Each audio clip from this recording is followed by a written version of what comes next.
This is J. Krishnamurti's third seminar with scientists at Brockwood Park, 1975.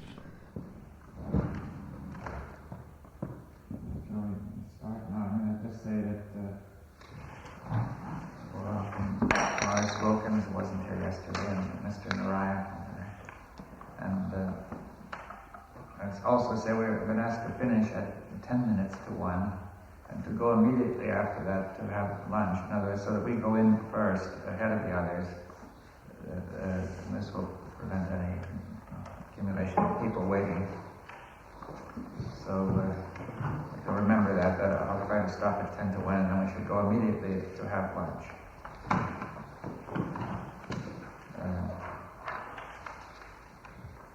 So perhaps we'll begin now. Would you like to continue with it? No, sir. Won't you explain Dr. Would anybody want to raise any points?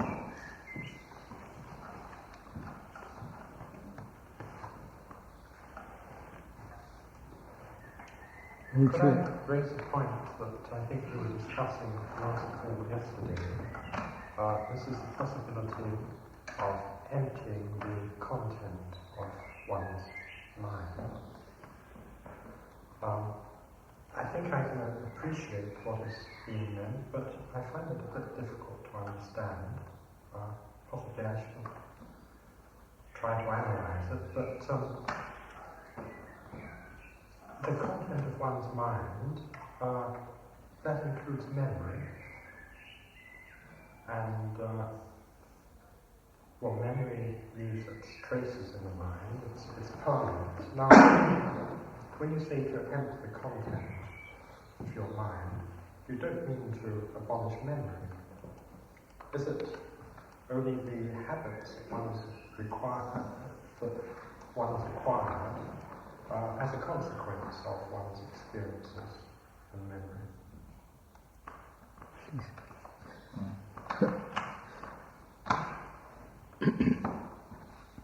Weren't we talking, sir, yesterday afternoon about consciousness and its content? The content makes up consciousness.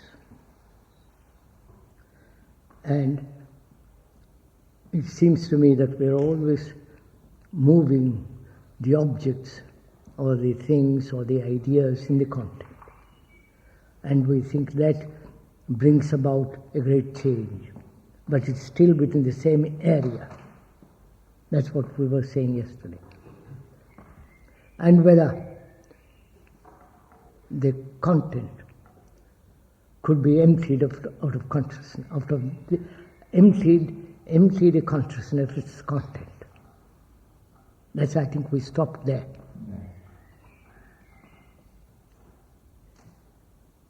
Because that's what we have been doing, both in the East and here, moving the objects, the ideas, the conclusions, in the same field, which we call consciousness. That consciousness is filled with the traditions, ideas, formulas, hopes, despairs, greed, envy, the whole structure, intellectual as well as moral and emotional. All that is our consciousness. The attachments. I'm attached to this house, and this house is me. The me is not separate from the house because I'm attached to it. I am that house. And so on. Whether that content can be totally emptied and a new energy come into being, that's what we were discussing. Or the conflict between the various contents in that consciousness. Is that energy different from the holistic energy? Right, sir? That's what we were saying yesterday. Yes, and now perhaps you could say, what will be the role of memory when we have the holistic energy? I mean, it would still be there, wouldn't it? Of course, obviously. I speak English. One speaks English because one has learnt it, memory, stored up linguistically and semantically. And if there is that holistic perception, then that memory can be used intelligently, not neurotically or biasly, and so on, so on, so on. That's the whole point. So, would I be right to say that the content is mainly feelings, emotions, attitudes? Not only attitudes and feelings, but the object to which I'm attached. If I'm attached to this table, I am that table. Well, could you say perhaps that it's basically the self-image that's...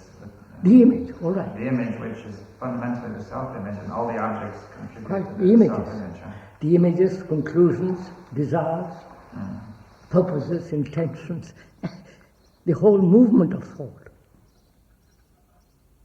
and its creations is the content of consciousness, whether it is in the Asiatic consciousness or the Western consciousness.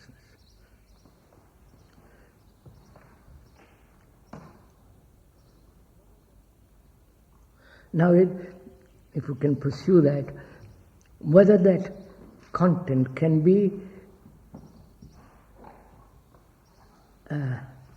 relegated to its proper place, let's put it that way, through analysis.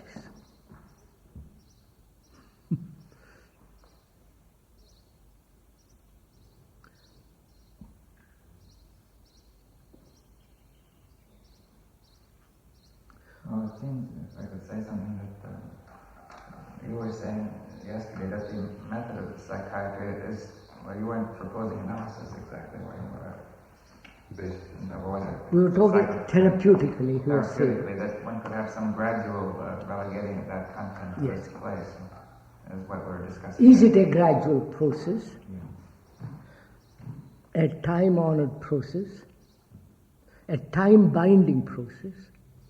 Or is there an ending to time? And therefore direct perception and the very that very perception empty acts. I don't know if I'm going to be... Is that perception analytical? If we could be quite concrete about it for a minute, yesterday you were the cabbage. And yes, I was the stick cabbage. with that. You're the cabbage for today. And you come to me as the cabbage, and as I said, hoping in some way that I will cook you. Yes. Okay? Yes. And if I don't cook you, then the question is, what are you left with? So I come with a conclusion. You could. I come with a conclusion. I'm great believer or worshipper of Christ or Krishna or somebody. That's my conditioning, very deep-rooted conditioning of fear, salvation, psychological security, and the socio-economic demands that makes me accept it. I come to you with that. How do you, if I may ask, free me from that conclusion? I come to you because I don't know how to get rid of it. I don't know how to free myself from it. I come to you hoping that you will help me to be free of this fear, basic fear, which has been instilled into me by the priests, by the environment, by all the rest of it.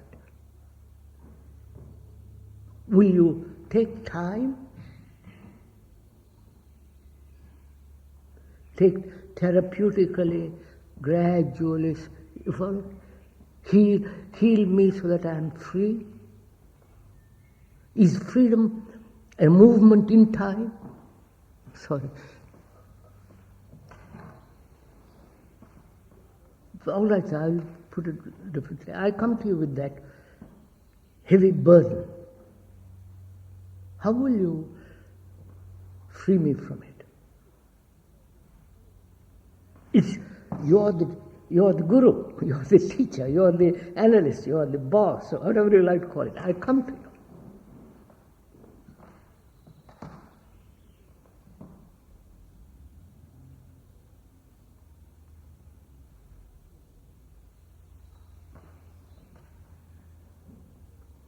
How will you free me from it? I want to be freed, you follow? It's not just an intellectual game. I really want to be freed from it. And you say therapeutically will take time. We'll gradually go into it. We will discuss it, analyze it, see the causes of it, etc., etc. I have done that myself. I'm fairly intelligent. I'm fairly alive to the world's demands, their happiness, and so on. But I somehow can't throw it out. How will you act on me? And I come to you because you're responsible. You have undertaken the responsibility. Right, sir? I wouldn't go to this man and say, well, but you are the... So, I put it myself in your hands because I feel you are a responsible person and you are responsible in relation to me.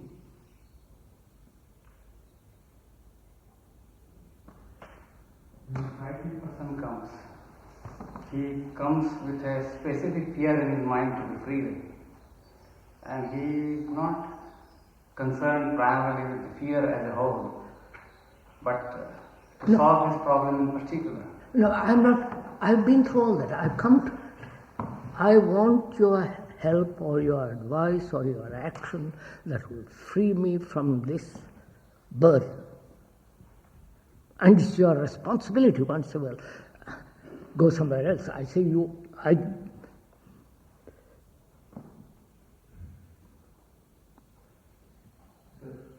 think Dr. Cherry is putting his finger on a point there where he says it's not the specific.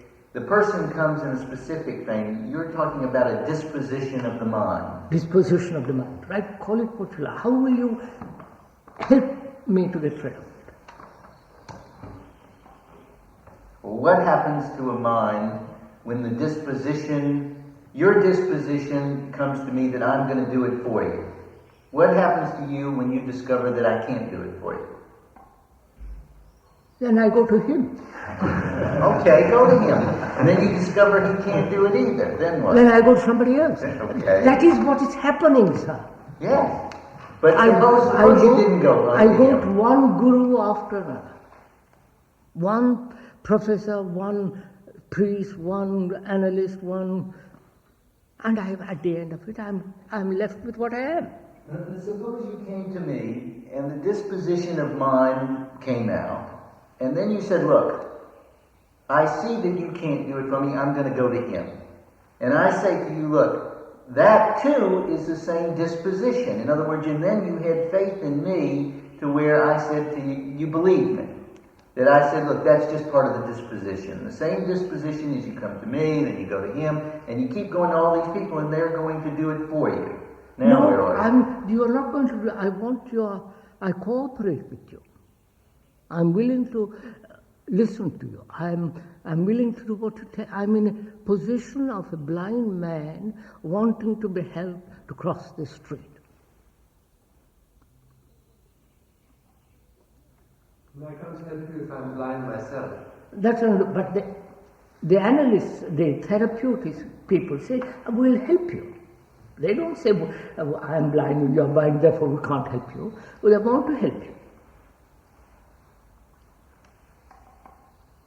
Well, if I may, I think that what I'm trying to say here, what we're trying to bring out, is that in the state of analysis, it's not really analysis that we're talking about, we're talking about therapeusis.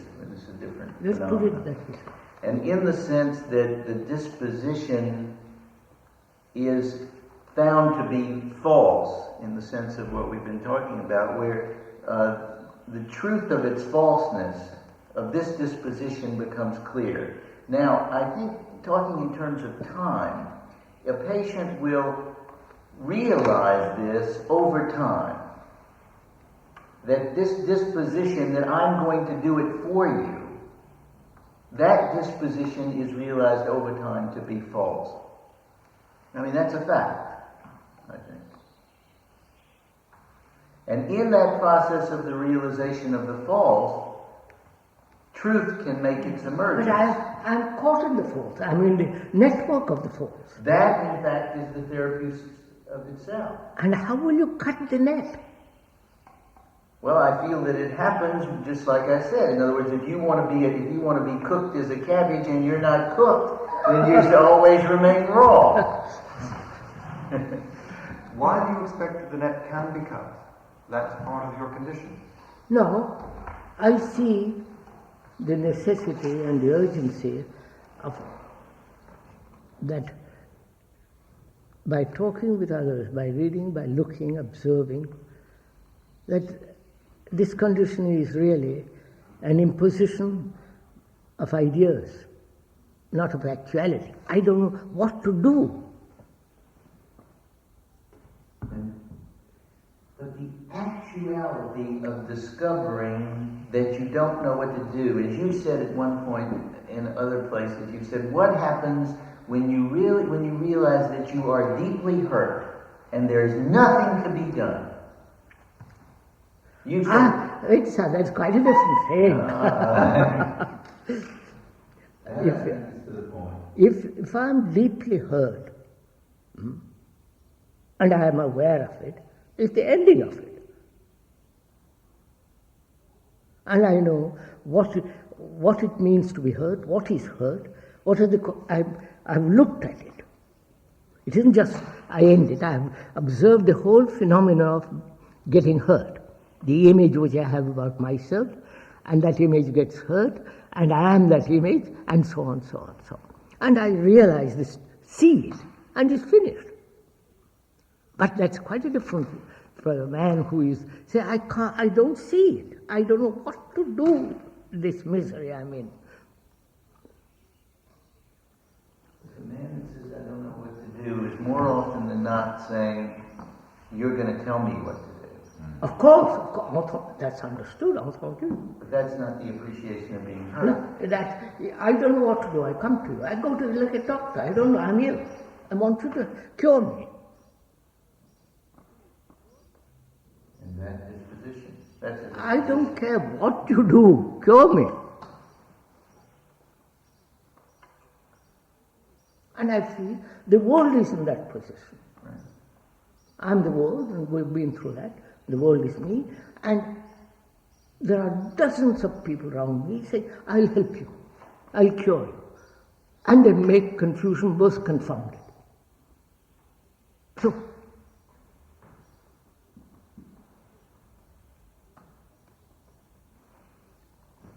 if I say to myself, I reject the whole thing,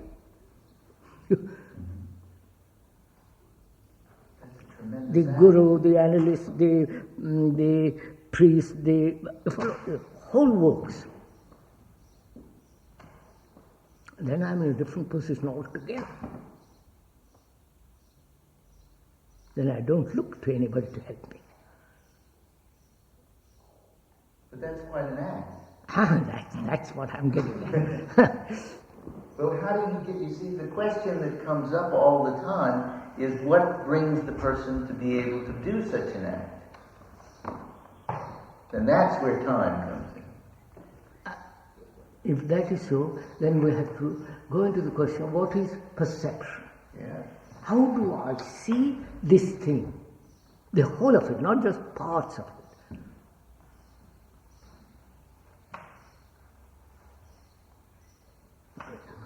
Oh, sir, you're going to say something, sorry. Well, I just want to get back to Dave's point in relation to the question you're raising.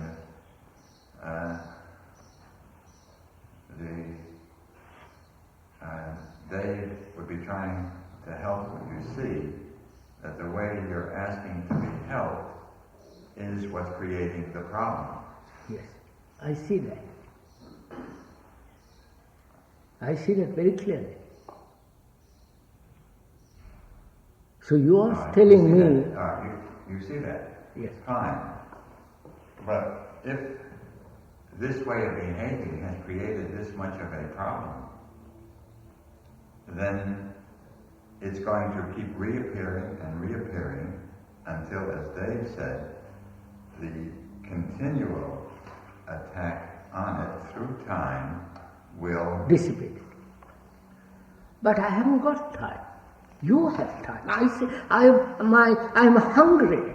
And you said, well, take time, let's discuss the menu, let's see who's cooking, where the cook is French or German or Russian or... I said, for God's sake, feed me. The only tool that psychiatrists have to cut through time is shock therapy.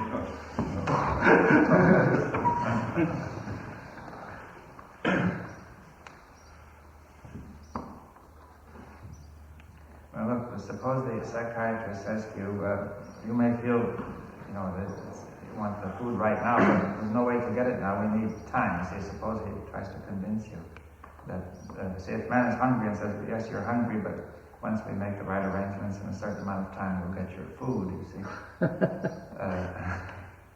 And the question is, how do you... See, I think you're trying to say something more than that, merely that the man is hungry, but that time will never do it. Time will never do it. That's my whole point. You could say that if you're hungry and eventually we'll buy the food and gather it and we'll have it, you see. Well, if the process of getting lost in this mess evolved in time, why can't another process evolving in time undo something? Yeah, that's what was suggested. Well, you suggested that yesterday, didn't you? But I mean, it takes half a lifetime to become ill, and it takes the other half to get better, if it could. Well, if somebody says they're hungry and they want to eat now, suppose I say to you that's the wrong question.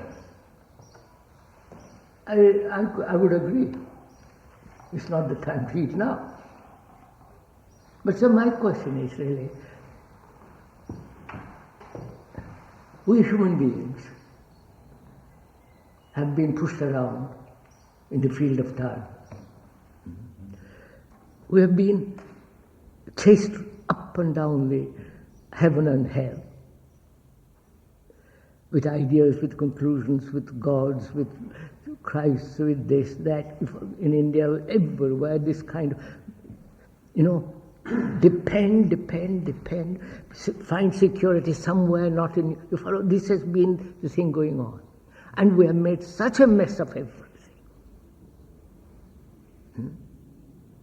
And observing it, I say, how can the human being who has evolved in time, who has grown in time, his whole intellectual brain and everything is product of time, and if he pursues along that line, there is no end to it.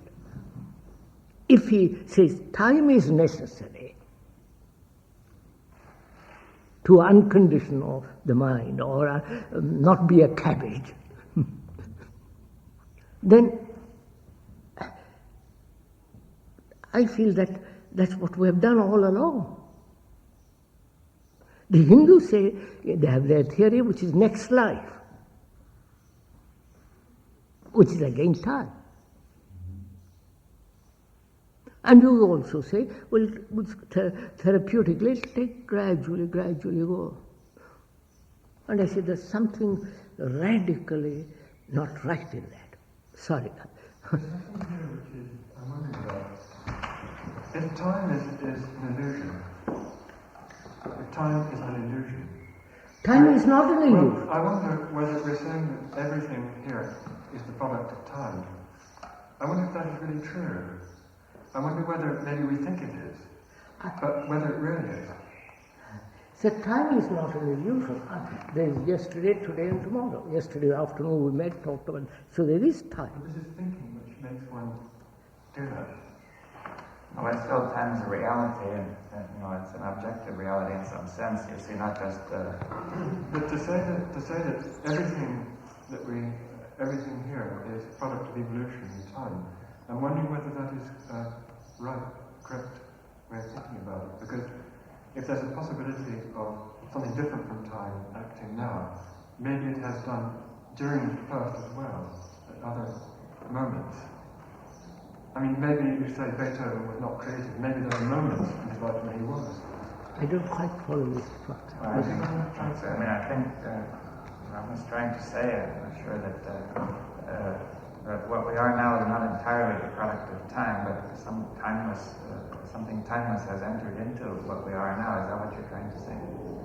Yes, and the very idea of thinking now that we're the product of time is a particular mode of thinking.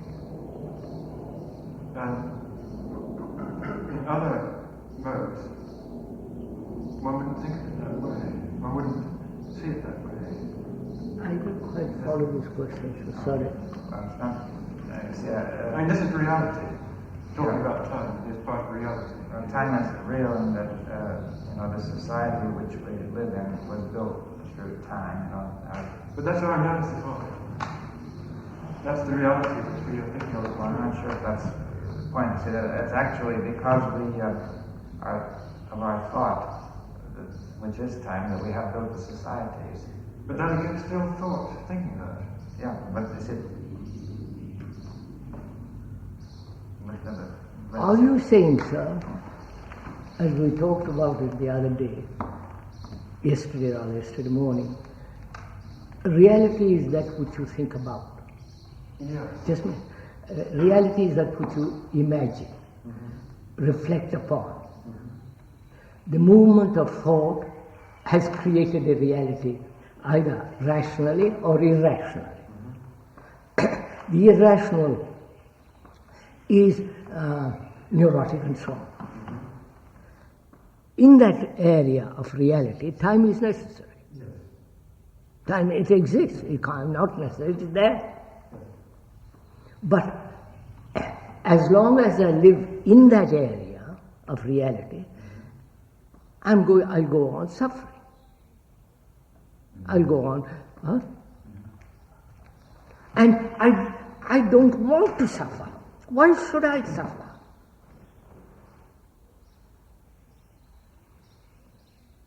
That's my question. Why should I, human beings, go through hell? And nobody says, let's do something. Is the point or one aspect of it which you are getting at, that in psychotherapy one may have a lot of operations, processes in time, but if any progress is made, it is an instant revelation or that's right, sir. That's insight. right. That's right. That's out of time. Like that. Like time stops there at that moment. I can see this, but on the other hand, presumably, for this instantaneous process to take place, there may be preliminaries of. I wonder. I know so. This is the problem. Preparation is necessary for that timeless moment.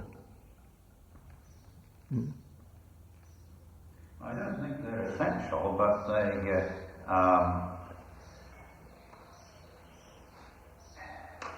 Your point is that they're not necessary nor essential. That's right. Yeah. Well, I think you would agree. Wouldn't the psychotherapist agree that you might have a patient who came along and just sat down and said, "This is my problem," and then Isn't it one of the mistake is just thinking in terms of time? What? Isn't the problem that we're trying to get away from thinking in terms of time? And the clock is ticking away, but this idea that there's continuity without any breaks. No, as Professor Wilkins has pointed out, I come to you, and I'm full of this extraordinary confusion of man. I am that. And in the very talking of it, looking, it's finished. It's over. I can never go back to it. I'm talking of that second. Whether You've talked to a lot of people. I mean, psychotherapists are only got the name. I mean, we talk. yes. Does it happen? No. But you say that... No. Because, first of all, they don't know how to listen. The art of listening. They don't, there is a background of great fear. If I listen to you and see at that second it's all over, my life may totally change. I may not go to the office anymore. I may leave my house, my family. I don't know what I would do. And therefore, I listen to you. I hear you what you're saying, but the tremendous feeling of uncertainty behind me prevents direct action. And for that I come to you. I don't know if you followed him. I'm very clever. I've watched all this game going on. For years in my service, I've watched all of it. And there it is.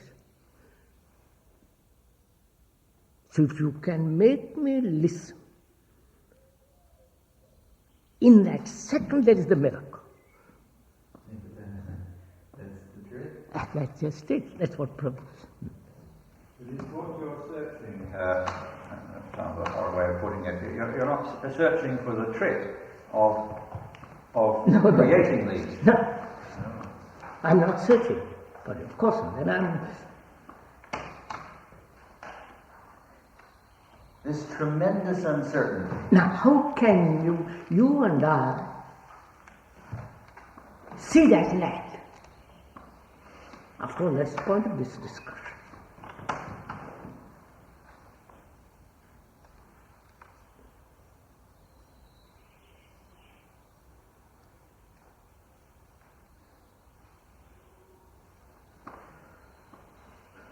If I understood David Bohm properly, talking with him last night, this question is similar to, or essentially the same as the question of creativity. That's right. The leap of insight. And that he appeared to be saying that one certainly couldn't teach creativity, and one could barely create conditions under which creativity was more likely to take place. Although the second point I'm not so sure about. But is this basically the kind of question which you're raising? Partly, yes, sir.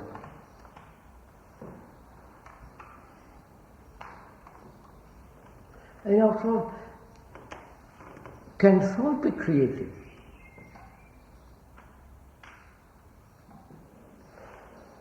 Is creation in the field of reality at all? Reality being all that. Thinking all the structure of thought and the nature of thought and the things thoughts have built and put together, reflected upon, imagined. All that is creativity, that sense of astonishing moment. Does it lie there? Or does it totally outside that area? Which means outside the outside time. I'm putting it very quickly.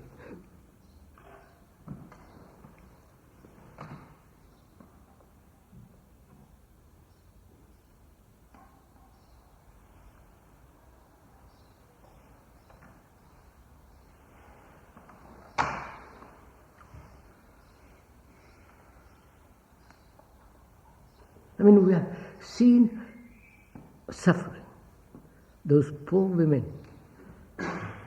in Vietnam, television, starving children in Africa, mutilated people after the war. And there is immense suffering. Not I saw suffering over there, but it is full of suffering. I am in it. We are in it. And you say, well, my dear chap, take your time. You will get over it.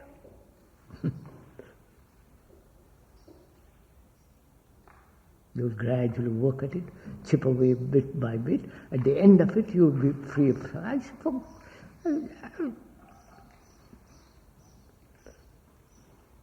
I think that then I said, if you say that to me, I say, you're playing an intellectual game with me. I want this suffering to stop. In myself, in the world, all around me.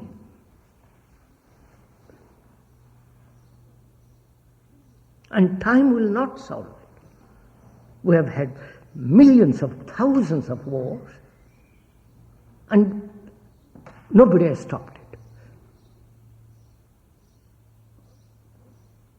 Could we mention in this respect the problem of cancer? Cancer produces vast amounts of suffering in the world, yet there isn't a timely solution to that problem, is there?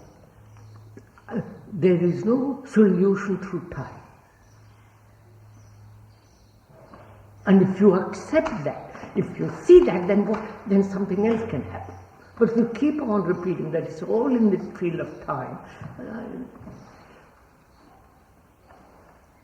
well, I think you're saying that cancer, maybe perhaps in time we will find a cure for it, remove that particular suffering. So the question is, what is I heard a doctor on television in California, that the doctor was saying within 5 years we'll have the solution.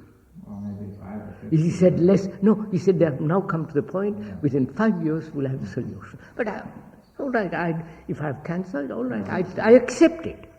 But I do not accept this immoral suffering. Yes. Well, I think that's the distinction we have to make. To say that there may be some forms of suffering that will take time to cure. Of course, that I understood. But then the basic suffering is entirely different. Yes, that's of course. But still, in that example, if I got it right, you still have the timeless elements, because to solve a scientific research problem, one must have these instants of insight, which are timeless. That's right, sir. So I think that this is, of course, the reason one can never assign a fixed period to solve a scientific problem. It is essentially unpredictable. And but it seems that, as I understand it, that if one does have an insight and a creative leap in a scientific study, then this is preceded by a long period of living very intimately with the problem and using all existing thoughts, every other type of thing in relation. That's then so. Suddenly... But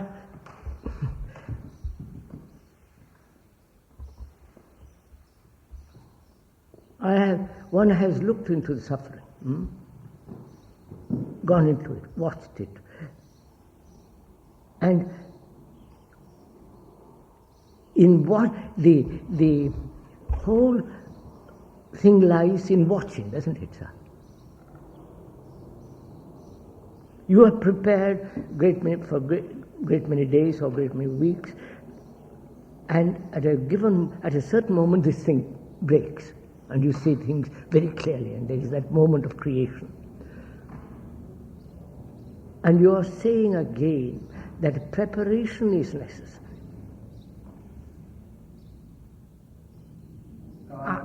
I question that. I wasn't saying it was necessary, but it is commonly present. I know. I question that.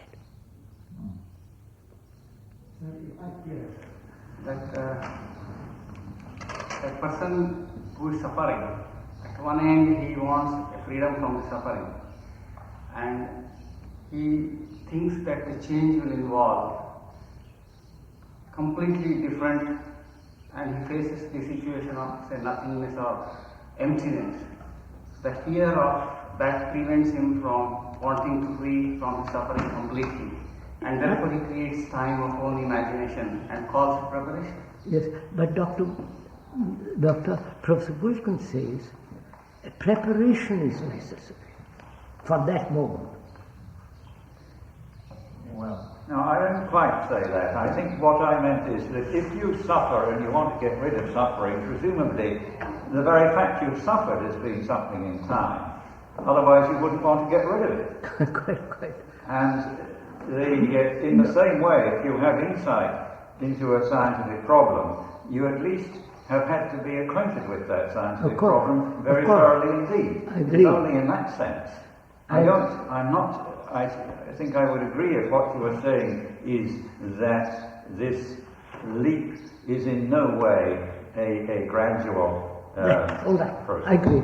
That's all.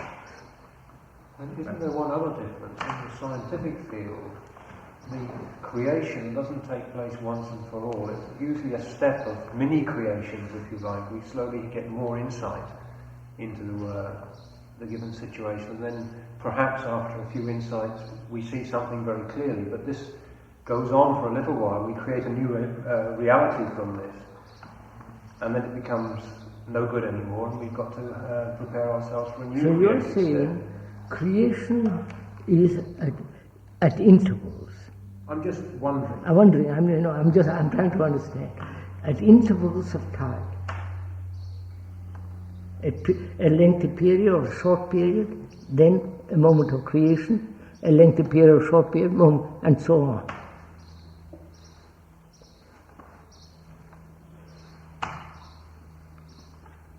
Well, I think people are only saying that this is the way they have experienced it, you see, commonly in scientific research. Now, Of course, I know. But I was trying to point out perhaps the difference between the way a scientist I understand this question. and what you're trying to suggest. Suggesting something different. Could I ask, to take up this example and say that when you talked about suffering, is it necessary to have gone through time, to have been hurt by different people, to have had these experiences, to have passed through time, or can it happen instantaneously? I mean, do you have to go through the experiences of the suffering? That's what we are questioning, sir. That's what. Even this question about the scientific insights, I think we have to look at that more carefully. There was a recent article in the New Scientist, I think, in which they were looking at that. Did you see it? And they were looking at that same question, in which they challenged that idea directly, saying that in looking at scientific explorations, that generally they find that there's a tremendous change. They're using geology as an example. People thought about the Earth gradually evolving and shrinking, and now this person comes up and thinks of the idea that it's plate tectonics, completely different. It's not connected by small insights to the old one. Completely different idea. After that idea catches on, then there's a series of what you might call small insights, working out little problems, how the plates fit together, but the entire idea is formed totally and quickly, and then that will persist for a long time with people working and being conditioned by it until it may totally be replaced by something else. So that even in that field of scientific research, we may be seeing something more like totally tremendous insights happening occasionally. This is a case of alternating time and moment of insight, because there's periods in between the insights are necessary before another insight can come. I mean, in science, I think you can't really, in science, get away from that. It takes a while to find out how that insight is not complete. Right. It doesn't fit correctly. It doesn't cover all the possible observations. As you say, you need, after the insight, there's a period of working out all the consequences of it and exploring where things don't fit. And then you get to a stage of crisis, maybe, anomaly, where it's not adequate anymore for the observation. Perhaps I wonder if I could ask if you have in mind that one could do scientific work in another way without this period of time. I'm asking, sir, if time can stop. Yes, I mean, in general, I mean, not just... No, time as chronologically, yes. that cannot stop. Yes, we agree But- on that. But I mean, now, then we could say in the ending of suffering, time must stop, is what you were saying. I'm saying I have to find out if time can stop. Then I see the ending of suffering, something totally new takes place. And then perhaps we could look at scientific work in a new way too. Yes. In other words, we shouldn't begin by accepting our experience in scientific work as the foundation. No, yes. But then the insight seems to, what's been said here, seems to imply that it will go in steps. That Well, no, but I mean... insight, work through the problems, fine, that's no good. No, what I meant have to say, another insight. no, what I meant to say was that we've had a certain experience in scientific work so far, but could we put that aside and look at something entirely different? That's right, sir. And maybe that will also have bearing on our scientific work too, but not to start I quite with agree. that That's scientific right, sir. experience that we've had so far. I think I've been thinking about this since last night, and I've been looking for an opportunity to slip it in. And maybe there's a little lull here, and so I was looking at how it is that people communicate to us. At first, we're babies. The first communication comes from our parents, and it's generally what we would talk about things. We label things. And there seems to be little confusion there. We can easily learn to put a common name on some object that's held up. Then we begin to learn the so-called verbs, where people do changes, and then by the use of the words, we look and see what happens. If we say, I want to go to the cinema, and someone takes us instead to the railroad station, we realize that we have made a mistake in communication. And then gradually we sort that out. And up to that point it's very clear. But then we begin, according to our language usage, like when I was a child, I remember people using words to me that I didn't understand. And words like courage, words like love, words like time, in a sense. Here's an instance where we're using the word time not to mean the motion of the hands on the clock or the rotation of the earth. We're using time to refer to something else. Now we have to be very careful. I mean, I'm not saying I'm not saying I know exactly what you mean, but I want to listen carefully to understand that meaning. Now that may be a word, a good word, that does refer to something that's happening, not in the world of things. If we talk about the world of things, that's very easy. But now there may be things that exist, in a sense, that influence the world of things, that are themselves not things. Now that seems to be what you're talking about. You seem to be telling us that there is this other field, and you're using words from the field of things. You're taking those words and applying it to them, and we have to be careful that we get them straight. Yes, I understand that, but I would like to say something which is, we're always thinking in terms of time, right? I will do this tomorrow, or I have done that yesterday, or I will reach my goal. I will become the ideal which I am not now. So this whole process of becoming involves time, right? And in that process of becoming, there is great insecurity, obviously. Great uncertainty. You mean that we also realize that when the time comes, we may not do it? No, not when the time comes. I see it now, not tomorrow. I see what is involved in becoming. Well, could you make that more explicit? I mean, what the insecurity is? Oh. Is it just uncertainty? What kind of future? Uncertainty. I said uncertainty. Yes, that is the... Uncertainty, insecurity, fear. I may not become that which I want to. There is tremendous conflict in me in achieving that. The insecurity of a failure. And so, without further expanding in what is involved in becoming implies time, uncertainty, insecurity, fear. There is no security in becoming.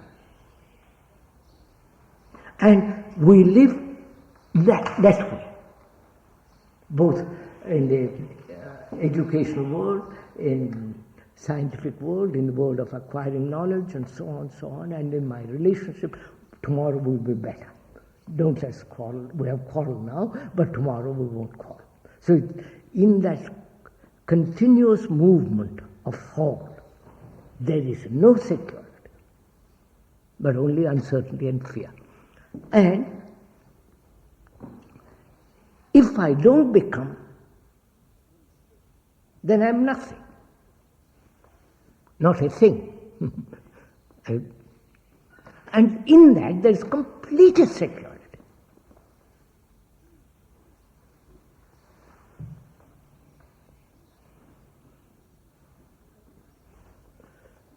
That's all. I just want to finish. I see that. I see the truth, not the reality of becoming, which is there in examinations and so on and so on. There is the reality.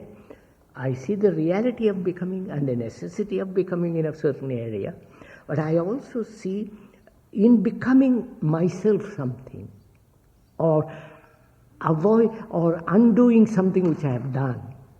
In that, becoming and not becoming, in that there is great destructive existence. And I see it not as an idea or a conclusion or a supposition, hypothesis. I see it as an actuality. Because I see it as an actuality, it's finished. And in that state of absolute not being anything or become. One problem that is discovered at that moment of seeing is that seeing becomes itself a disposition. In other words, that in itself becomes a reality which gets in the way of appreciating. No, sir. No. I'm using the word seeing in the sense I see the whole picture, the whole map. Man has struggled in becoming something. Endlessly for every civilization, every group, every community. Is it that the seeing sees itself as well? There's no, in this seeing, is it the difference? That it's not I seeing that. Oh no, we said the observer is the observed. Yeah. We went through all that. Yeah. And that's the difference, isn't it, between which you're if there's a separation, then you do get into another stage of disposition. If there's no separation, then. But I think that's the issue, because if I'm caught up in the disposition of time, then the issue is, how am I seeing the total picture? Would you kindly, sir, change the word disposition? Put another word in. Okay. If I'm caught up in the action of thinking, or if I'm caught up in the action of time, then in some sense the action of seeing that action is itself time. No, wait a minute, is it? Well, in practice sometimes yes. Sir, just a minute, I want to go into this a little bit. I see around me, historically, in the human, everybody is becoming something. more power, there's more moving in the field of time, in the field of becoming. And security isn't there. Though they have insurance, though they have fireproof houses, everything, the security isn't there. Therefore, because there is no security, we are doing all kinds of neurotic activities. Belief, church, gods, all the neurotic activities going on around us. Because we're in becoming, we have not seen the utter lack of security.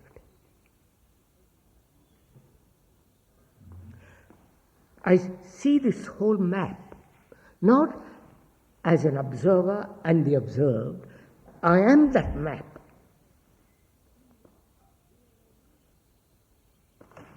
In the realization or in the fact, in the insight, in the observing of that, the I am that is finished.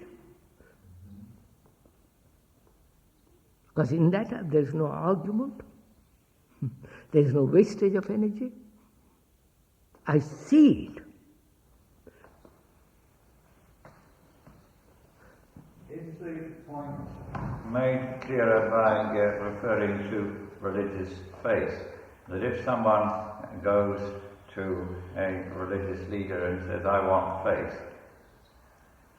well, you don't have faith in little bits, building it up, do you? Absolutely. I mean, you either have it or you don't have it. No, faith again, I don't want faith. Why should I have faith in anything? No, I'm not suggesting, but is it possible? Understand. Quite, you can't build brick by brick faith. I think this is basically the same as creativity, that creative leap is not built out of little bits. No, absolutely. It comes by some other process. That's what I want to go into, you see. But once you've entered the creative state, you don't stay there forever. You fall out of it. But the implication that Krishnamurti is making is that once you make the transition to the timeless state, you're there forever. Absolutely. That's it. I mean, it's like seeing one day clearly the light and the beauty of movement of light among the leaves and so on. Next day being blind. Yeah. But I don't want to be blind the next day. You are imposing something on me which I don't want. no, I'm not doing it. Look, I go along, right? I'm in that state. Then the next minute that state feels good, obviously. So then I become attached to that state. So I'm finished. I'm out of it.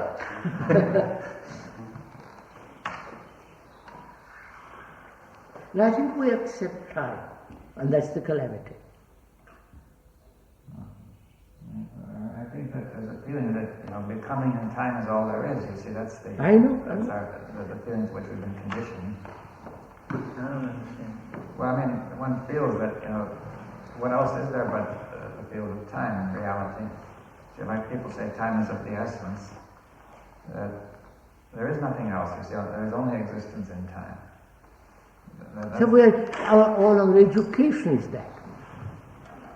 Take at the end of term, you have examination, you pass.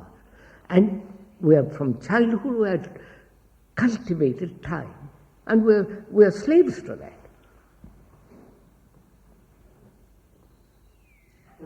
Being quite concrete.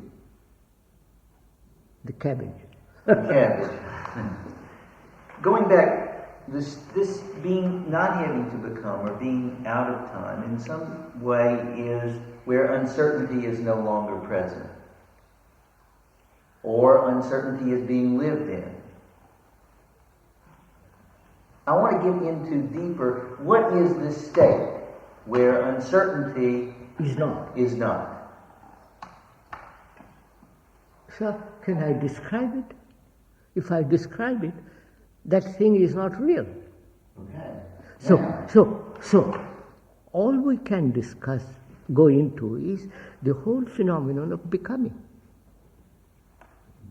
If you see that, as you see that serpent, and it's not as an actuality, then the thing is broken.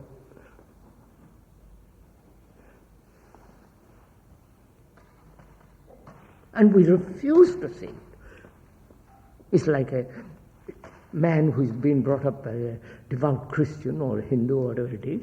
He refuses to see however much you may explain, logically, reasonably, everything. He refuses to see it. Is what stops one from seeing attachment? The what? Is what stops one from seeing attachment? One is attached to one's wife, to one's house, all this. And one thinks that would be nice to be free of all that, to get the future, but then if something happens which threatens to take that away, then it pulls one down. And so it means, the seeing must mean cutting off attachments of everything. No, sir, no. I mean, do you, if I may, I'm not being personal, do you see the whole structure and the nature of becoming? What is involved in it? What are the implications in it? What the fear, the uncertainty, the destructive nature of it? The whole of it. Do you see it?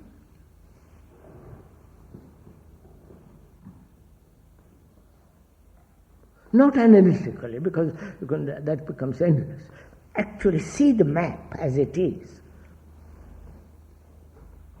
in one's life, in one's daily activities, psychologically, not any other field I'm talking about.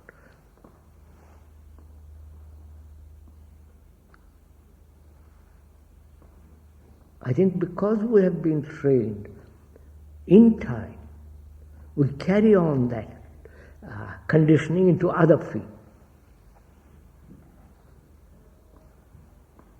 So you're asking that we see time, as we live it, in some deeper way. So ordinarily we accept time as just that which is. We don't see it deeper, Quite. But it's just there, And the idea that you could say go beyond time would seem absurd to the ordinary way of training. And I saw once, sir, coming down a mountain in India, two women walking in front of me, laborers. And the daughter said to the mother, "I'm hungry, I want more food." And the mother said, "You've had already the meal that you're going to have for today." She said, "Why shouldn't I have more?" She said, and the mother said, "It's our karma." You understand, sir? That's a karma being. We did something wrong in the past, and therefore we are put in this position. So, time.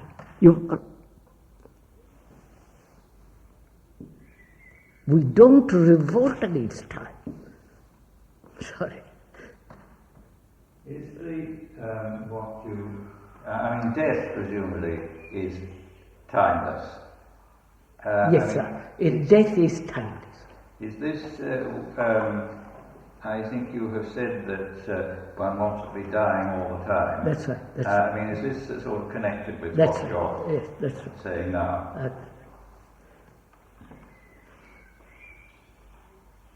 If I am caught in that chain of time, cause, effect, cause, and so on, so on, so on, how do I break it? I want to break it. If I am not satisfied, you're all helping me to be satisfied.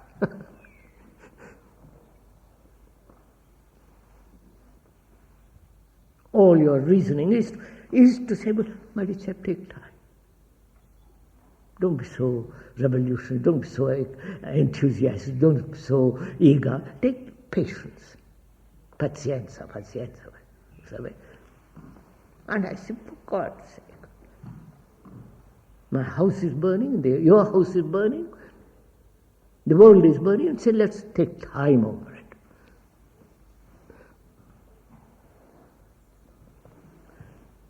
You have spent your life looking for an answer to this question of how you induce the instantaneous transformation to the timeless state in other people. Have you found an answer? Yes, sir. Otherwise I won't talk about it. You can induce it in other people. That's a different matter. No. Not induce it. I say, please listen. That's all. But you won't listen. Does it work when people listen? Won't it? If you really listen. Of course it will. Then if you are listening, then you don't bring time into it at all. You're so completely attentive. And that complete attention is the end, is timeless.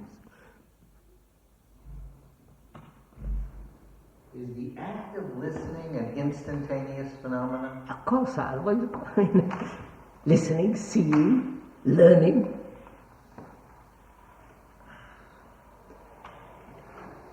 After all, I say suffering can end. I say that. That is the ending of time. How do you listen to it?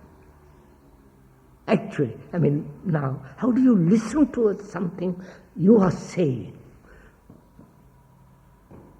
Do you listen? Or do you say, well, what does he mean by it? What does time mean? There are two kinds of time, psychological and chronological. What will happen if I live in without time? You follow? Your brain is receiving that statement and whirling around, chasing it around. And if you say, well, I will listen to what he says, that means you are listening with a tremendous interest, attention, care, affection, all that's involved in that. Then you jump out of your skin. Sorry.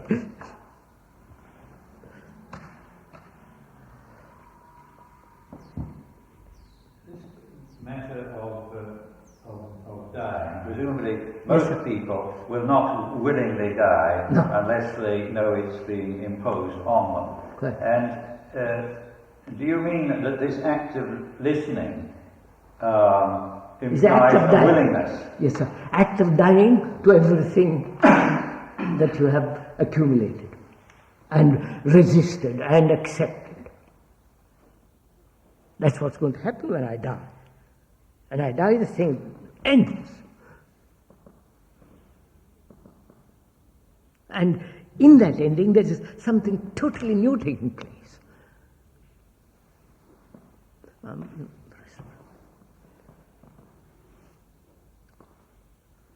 see, I think to some extent the expectation of this transformation creates a barrier to its realization. Yes. You're expecting something. Well, you induce the expectation also. I say just listen, I don't say. Now, you are inducing us an expectation. You are introducing expectation, I am not. No, by the way you put it. Instead of saying, I say please, no sir, after all, at the end of the at the end of this dialogue, we say, how does this take place? You ask me, have you done, is it a reality to you? I said, yes, if it doesn't, I wouldn't talk about it. I'm not a hypocrite, I hope I'm not. And have you induced others? I said, it's not a question of inducing or inducting others, but the act of listening is important. Act of listening, not expecting, not hoping, not wishing. Just listen to the wind and the leaves. the expectation is that when we learn to listen, we will transform. You will throw that in. I don't throw that in. Therefore, you're not listening. If I say, as Professor Williams says, it's a matter of dying. And dying means dying.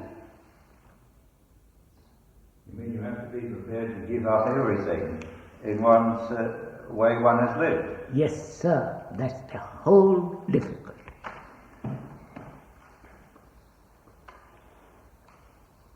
Even the idea of transformation. Yes. Yes, sir. Yeah. But what's going to happen when I die. I might want to live in a future life, or reincarnation, whatever resurrection, heaven, hell, and all the rest of it on this side and that side. But the fact is, I'm going to die. There is going to be an end to living, what I call living, which is time and all the rest of it. And I said, listen to it, see what you're doing. You see, I think we do die. I think we all die, but we do it without knowing. We die when we sleep. We die at moments of the day when we actually give up our ego and we listen, realize. No, sir, can you give up your ego? Is it a conscious act? I think it must become conscious. But I think we do it spontaneously, all When? the time. When? Intermittently. I'm intermittently, I have light, intermittently I see, I'm blind the rest of the time. I don't want to be blind the rest of the time. I refuse to be intermittently. It's not a question of whether you refuse or accept. I'm just stating that I believe that we die intermittently, but that we can achieve a permanent transformation by taking a particular action. I don't quite follow. You can't have intermittent faith. Well, what about sleeping then? Well, yes. I mean, you can have intermittent creativity. No, because it is timeless, so it can't be intermittent. Well, it's interfaced with the space-time reality. The creativity breaks through the space-time reality. So, time is movement, isn't it? From here to there, both physically as well as psychologically, from here to there. Very simply put. That's time. Physically, from here to go to Winchester, it takes time. Psychologically, there is no time, except thought has invented it, say, I will be something.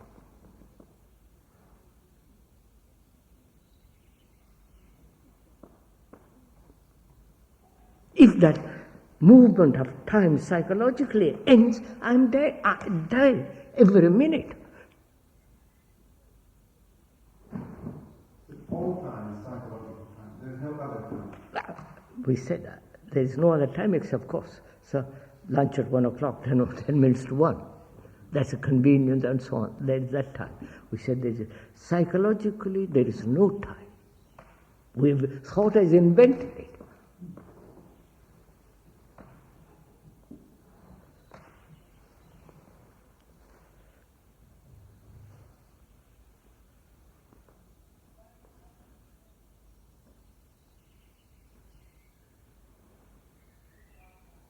I mean, all the Christian world is brought up in heaven and hell. You will reach ultimately heaven. You follow?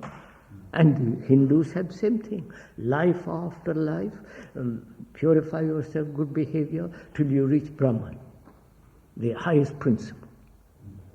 Again, time. Time being measured, time being thought. And Time is a consequence of a cognitive mode. When we operate in a particular cognitive mode, there is time. of course. Now there are other cognitive modes which we can enter. We can do so consciously or unconsciously, with control or without control. No, And they can be timeless. I'd like to, when you use the word conscious and unconscious, we ought to go into that too. Is there unconscious? Or only the thing that is we are not aware of? It's a relative time. Can that whole unconscious be brought to the surface and finish with the dancing? Not keep on endlessly talking about it. That's if you think of it as content, but if you thought of the unconscious as a disposition, let's say, or a mode of operation which is not conscious, then you would, it's a different kind of framework. No, that leads to great danger. Why am I not conscious of it? Why have I keep it locked up in the basement? Why have I a basement at all?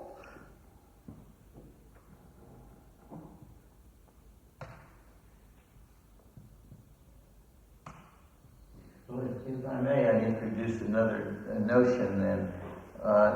You're speaking of a basement which is content, as an unconscious. Basement in which mankind has put things into, including myself.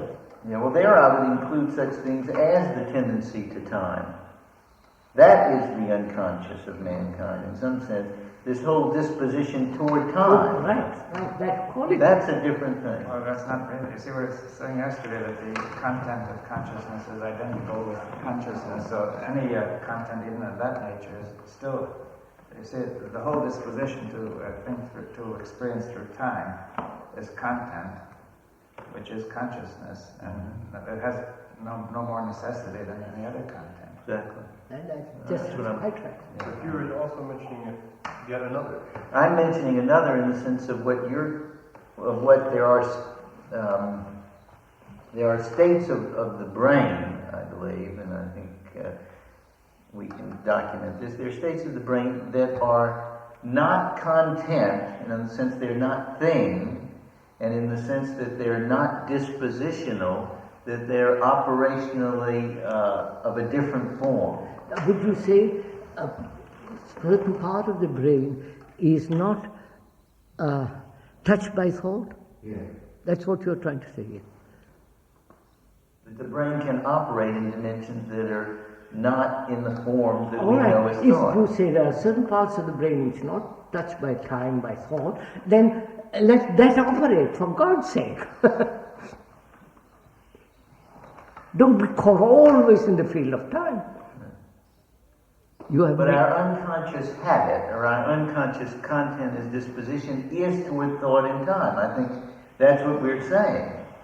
That given that instantaneous moment of uncertainty, we seem more likely to fall into modes of time. No. We don't listen to that habit. So I wonder if this moment of uncertainty isn't time itself. You see, there's no uncertainty without being in time already.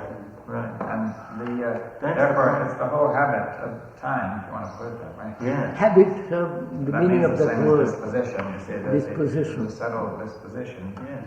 But you see, we have uncertainty because we're already in the habit of time. Exactly. And that uncertainty helps to keep us in the habit. The whole notion of uncertainty, then, is a time-bound concept. I think it's in the whole in becoming. You see, the minute we feel we are in time and are becoming, we cannot be sure of what we will become, and therefore we have uncertainty. Yeah. But then the question is, can we be out of it? Well then, but in another way, let's ask another question. To what degree is our notion of instantaneous experience time-bound? We talk a lot about instantaneousness. So when you went into that question of experience, you can't experience it. Okay, well what about instantaneity? No, not okay and move something else. You cannot experience it. Okay. What I'm trying to get at is something else. That given, or let's go further. You can experience it. But in the instant. Sir, just a minute, sir. Can you experience nothingness? Not a thing, not a thing. Thing being thought, create, all the rest. Not a thing. Can you experience that state of being absolutely nothing?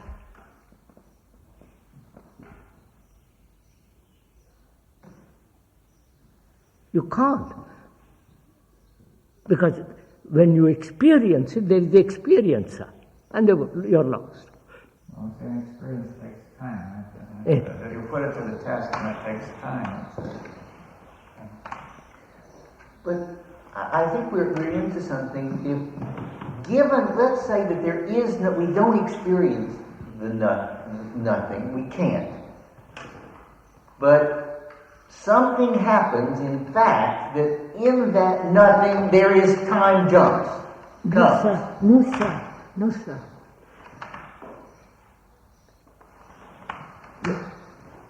Please, let's try it for fun. Do you know what it means to become? What is involved in becoming? Not intellectually, not verbally, not emotionally, actually becoming something. All our life. Becoming. Do you see what the total implication of that? Conscious as well as the hidden thing. If you see it, then what takes place? That is not, there you see there is nothing, there is no fear there. Right? Well, let me share with you my experience as you say that. Yes, in some sense, and I can feel a generation of the becoming, but on the other side of it, I refuse to be generations. I see that too in the whole of that. My fathers, everything tells me become. Society, religion, the gurus, everything around me says become. More and more. Of course. Progress and all the rest of it. Is a point that you're making that there is a common feature of timelessness in this nothingness and in the instantaneous creativity or acquisition of faith, that these have a common feature of timelessness? Is this more or less, yes. And does this? I'm a bit shy of that word faith. Yeah, well, say an act of religious conversion or some other phenomenon which might be. I'm not suggesting that this is what you're. But I mean, the patient with the psychotherapist, I think, will have some instantaneous phenomenon will take place during the psychotherapy, and that it's just a timelessness. I ask them, so I wouldn't. But what I'm getting at is that you are speaking of a state of emptiness, of nothingness. Yeah. Now, are you mentioning this now, having followed a discussion of creativity, because you think these two things have a common feature? That's right, sir. Yeah. And does this relate to Brian Goodwin's point that how could one live in a state of continuous creativity and not just have one little isolated event? That's right. It is, if the mind is empty quickly, then you are in a state of creativity. It's not unstate of creativity and state of creativity. My question is not how can one do that, because I perfectly well accept that you can be in a state of continuous timelessness and creativity. Don't accept it. Either you are or you are not. Then we introduce, if you accept it, a belief. Yes, right. I stand corrected. But the point that Krishnamurti is making is that once you make the transition, you never go back again. Never, ever. Absolutely. Quite right.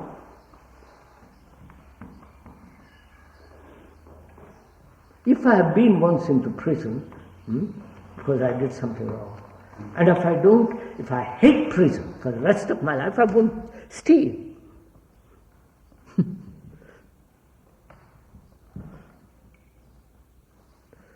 I'm not at all clear about this continuous creativity. I mean, if one applied this to time... Continuity means time. Therefore,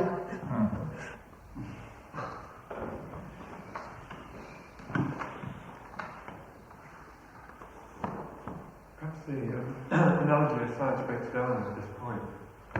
Perhaps the analogy with science breaks down at this point. Maybe there's something about the very nature of science which is reality, and which cannot be thought of, and which science takes one away from creativity and true creativity. But that's the way we define science. If Yes. you redefine it, then Yes. you would have another mode of Change that. activity. You see, when I say that in ordinary life where we've been conditioned, there's a tendency, overwhelming tendency toward uncreativity, toward time, and perhaps occasionally this tendency is relaxed. You see, that's the way it goes now. Now, if you say that instead we have a situation where there is this tendency is absent, the thing which impedes creativity. Yes, sir. See, not to say that you're always creating new theories all the time, you see, but rather there is not inside of you that predisposition to the uncreative, this conditioning which makes one uncreative.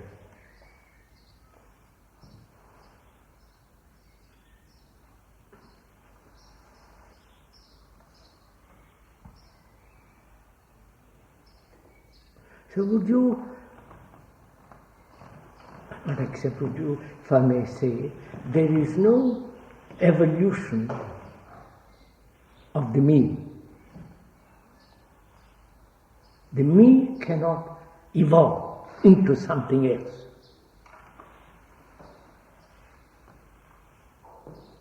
The me is yourself. Me. My desires, my appetites, my furniture, my God, my beliefs, my conclusions, my wife, my hopes, me. I can extend that me and say the supreme me, which the Hindus play tricks with. But it's still the me, which has thought out the supreme. And it's in time. Which is me, which is in time. I'm saying the me is different from other things because other things can evolve. Yeah, other things can evolve. The tree grows. The body, the organism grows from the baby to maturity and all the rest of it. And the human race has evolved. Of course, that's evolved. There is no evolving of the me, moving in time progress.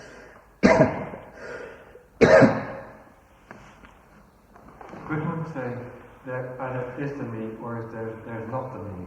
Huh? Either there is the me or there is not the me. I don't quite. Either there is. Well, there seems to be a state in which there is not me. So, what is the me? What is you?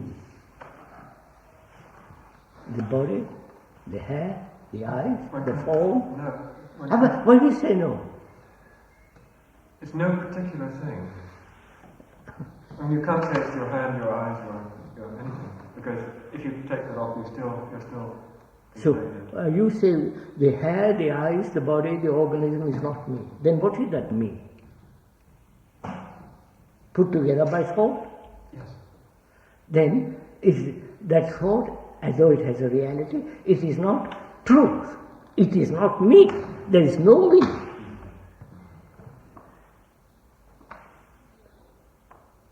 And we are evolving round and round that me. My country, my God, and your belief with thought, with butchery.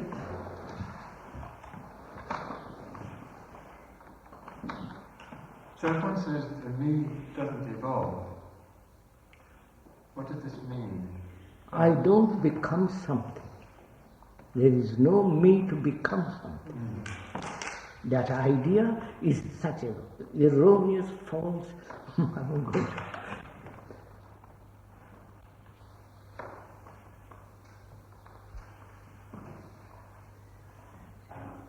But one somehow has a sense of me-ness. No, sir. I'm not saying that it's real, but this is a state of mind. No, sir. But look. And the misery of attachment, the loneliness, the fear, the agony, the jealousy, the hatred, all that involved in that attachment, call it love and everything in it. I come to you and you say, please, piano. Therapeutically will heal. And I fall into your trap. Not yours. Forgive me, it's not yours. And we carry on this game.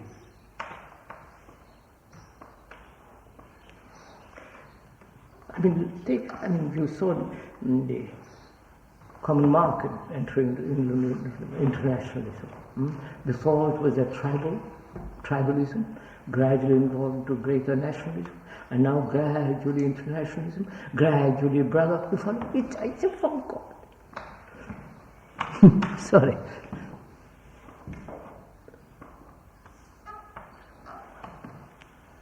In the meantime, you kill my son, and I don't care because I'm also becoming. Isn't this, to a certain extent, flying in the face of evolution? For instance, if one studies how man has evolved from the earliest times, he presumably has evolved all along. Yes, sir. A sense of man. Bronowski was on television, he's talking about it all the time, the sense of man. I question whether is man a sense at all. He's evolved biologically and all the rest of it. Psychologically, is there evolution for him? Can he become better? Or he cannot become anything? I don't know. He wouldn't have survived without attachment, would he? So I'm only taking that example. If I am not attached, really I'm not verbally and deeply no attachment to any belief, to any God, to any family, to any, to my knowledge, to my position, to my status, to my desire, unattached, completely, then what is me is going to evolve. I can evolve if I'm attached. I say, yes, next year you will be less attached. Next future, that's what we call evolution.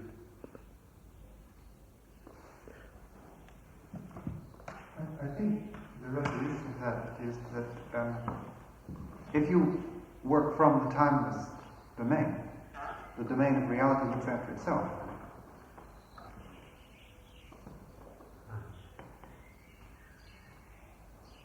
You still evolve physically.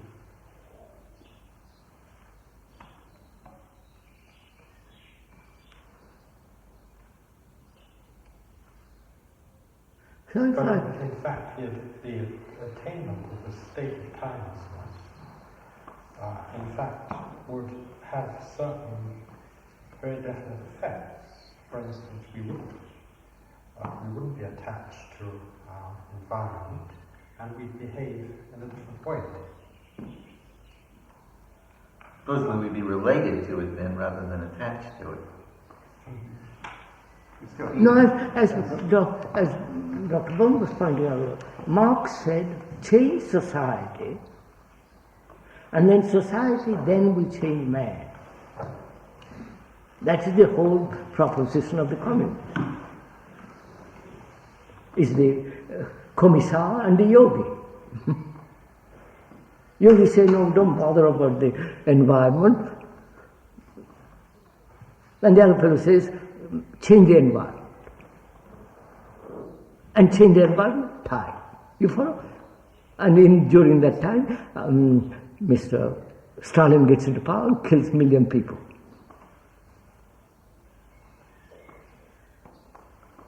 Million, right? 30 million people. Beats Hitler.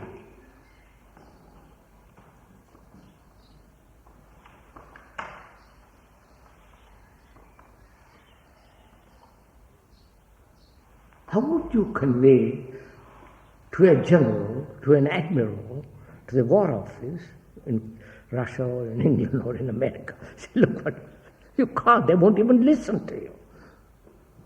They'll throw you out as a pacifist or a crooked, some kind of a nut.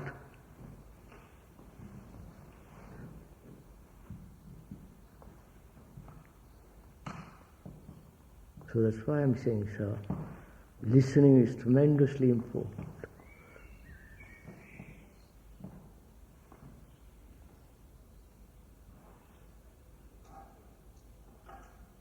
I don't know if you've ever gone into the question of sound.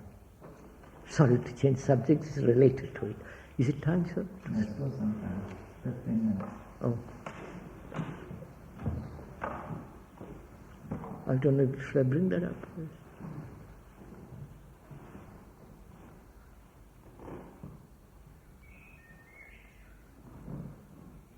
Is when you listen to you, when I listen to you about disposition, it's a sound. I translate it, its meaning and so on, but it's a sound. Is that sound different from the sound between two noises? You made a noise, I made a noise in listening. There is a sound between us two. And is that all, or is there a sound which is not between two words? Am I conveying anything? Is there a sound which is not, I'll put it on the other way, sir. Is there a peace between two walls?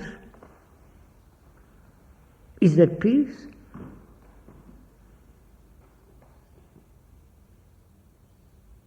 Are you saying it's just the sound? No, I don't know if you've gone into, I don't think it's worthwhile going into it. The whole problem of sound. And what is between two sounds? Huh? What is between two sounds? What is, yes, between two sounds, I mean, two sounds, two thoughts is a sound.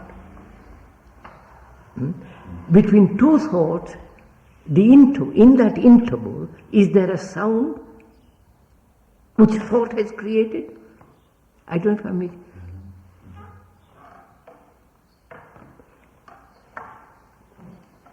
If you put a microphone in the room, it would always record some sound. There would be Of course, a variation. catching the bird, catching everything. But I'm just asking, is sound created by thought? And so interpreted, changed, and received by my brain and changed, as I understand you or don't understand you and so on. Or is there a mind which has no sound at all?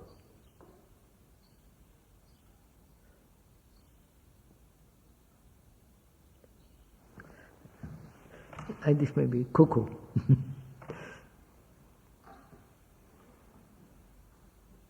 You know, sir, this gentleman that's going around the world, transcendental meditation, a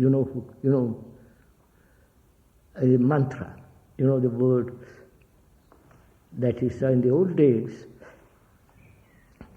a guru or a teacher had this with him about 10, 15 boys and girls. They're his disciples. He studied them. He watched them.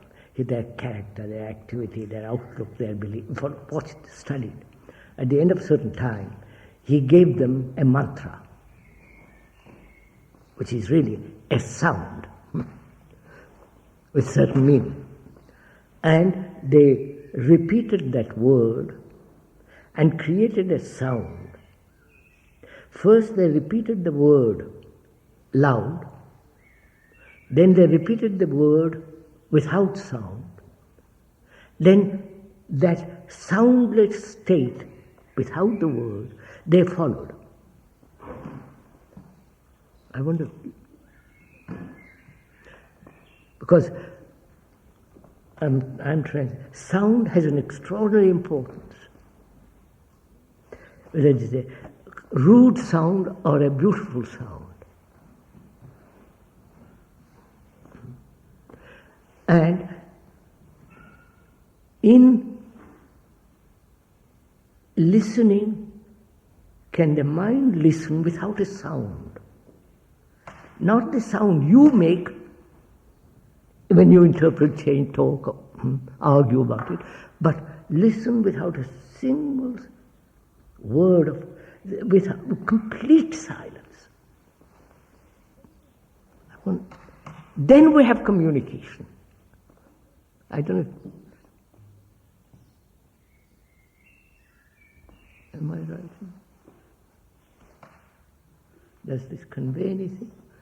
When you say that the mind makes, what is the, between two sounds, isn't it the mind that's making the division between the sounds?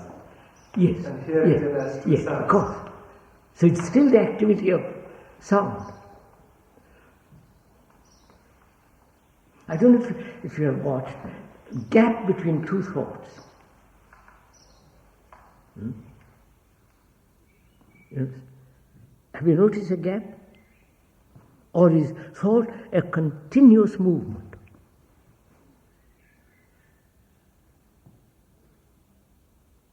An endless churning out. Association or not, move, keep moving. Or have you noticed an interval between two thoughts and what takes place in that interval?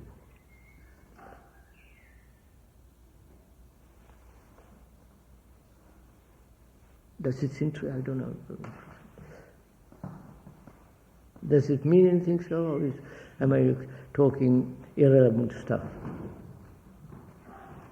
Well, perhaps going back to the sound, the question is, if you have an interval, say, between two wars, then the general state of mind which is involved in the war is going on. See, of course. In between, of course. therefore nothing has really changed. If you're listening to two sounds, a series of sounds, then in between, although there is no sound coming in, it's still a state of sound reverberating. Is that what you mean? And now, if I want, you made a statement. Yeah. And I listened to you. Yes. I listened to you out of complete silence. Yes. To listen to all this, it must be a state which is not sound at all. And Dave, when you're speaking, is the same thing taking place? Well, you see, when you're speaking, I don't think you see, one has to speak from the state also with no sound, right? Mm-hmm. But it's like we were saying before about the emptiness. It's in the field of sound, you say no sound. Otherwise, you say emptiness. Yes, correct. In the field of vision, you say it's emptiness. Yes.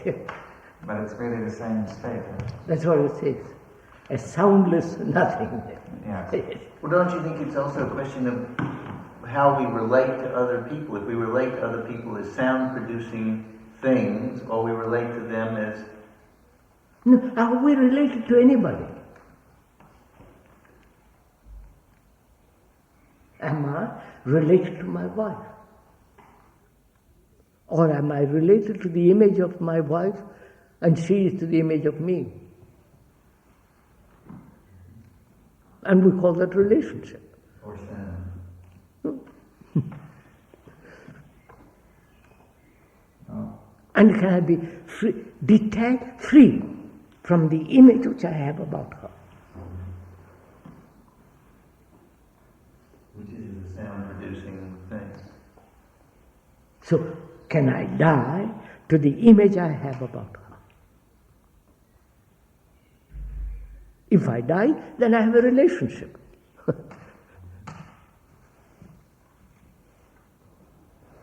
You're carrying it a step further then, even, in saying that relationship is really not in sound. Not in sound, that's right. When you say that it's the no sound is speaking to the no sound. Yes. Through sound. Are there some sounds which help in the direction of silence? Are there some sounds which help in the direction of timelessness? Silence. Oh, no. Is silence induced? It means that. Yes, not. I don't mean exactly that way. You said that some sounds which are beautiful, and is the beauty of the sound considered in the context of silence? No. Or does it lead in that direction? No, that's what I said. Is silence put together by thought? No, but what I'm trying to say is, if you say certain sounds are beautiful, and they are, what is the beauty of a sound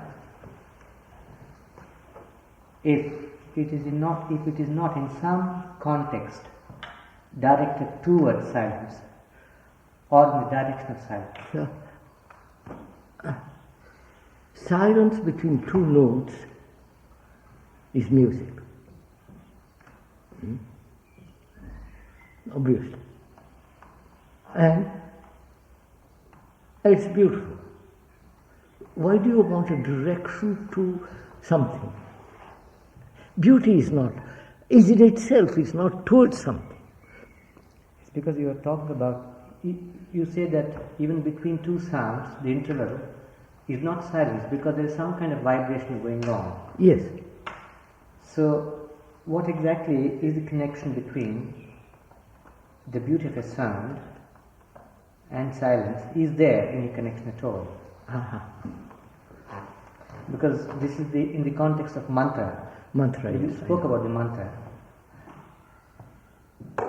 Or there's no connection at all? No connection at all, for me.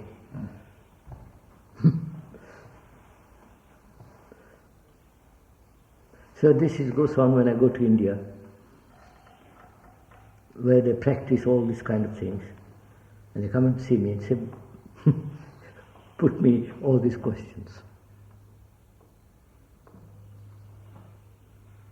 We have a minute or two in case anybody wants to ask something that wouldn't take too much time.